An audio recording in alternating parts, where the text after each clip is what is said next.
मो ना हूँ स्वयंप्रभा नाथ मुझे विडी university UG second year English honours पढ़ुचे। तो आम यूनिवर्सिटी रे यूजीसी एफिलिएशन होती जहाद्वारा कि आम स्टूडेंट्स माने बहुत खुशी अच्छु कहीं जेहेतु यहाँ गोटे आदिवासी अध्युषित अंचल आम सर्टिफिकेट केवल आम इंडिया रे ही मैंने जहाँ भी वैलिड थिला किंतु एबे फॉरेन कंट्री रे भी वैलिड अच्छी आम ये बहुत खुशी अच्छु कि आम बाहर कंट्री रे जाकि अलग यूनिवर्सिटी रे भी पढ़ी पारिबु ता सहित बाहर कंट्री रे जॉब भी करि पारिबु से माने बहुत खुशी अच्छु। मोर कुमार पाल मो यूजी फाइनाल इयर वर्षर छात्र। आज जो खुशी खबर शुणी आम विक्रमदेव विश्वविद्यालय छात्र छात्रीगण बहुत अत्यंत खुशी कारण यह हवा द्वारा आम पिला बाहर जाई जो प्रकार सुविधा सुजोग पाई पार नथले एबे ताहा बहुत आम जो यूजीसी गाइडलाइन हिसाब रे आमर जो सर्टिफिकेट एट वैलिडेशन सेटा बाहर आमर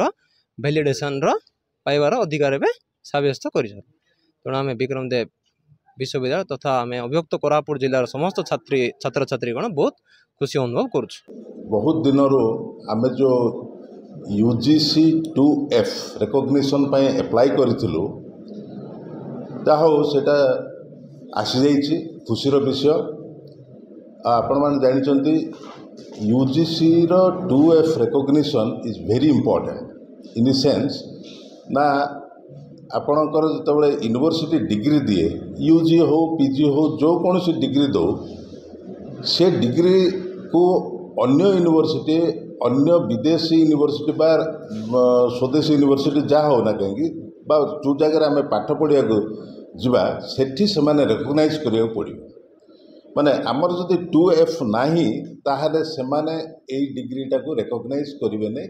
फल आमर पिला माने जदि हायर स्टडी पे जाउछंती किंबा चाकरी करबा जाउछंती सेतबेले सेमाने निश्चित भाव असुविधार सम्मुखीन हेबे किंतु वांस जदि आपणकर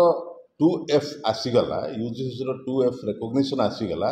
माने ए यूनिवर्सिटी होल वर्ल्ड रो जेकोसी जगार पिला आमर जाकि पाठ पढ़े चाकरी करें सब हो पारे सेटा हूँ मेन जिनस।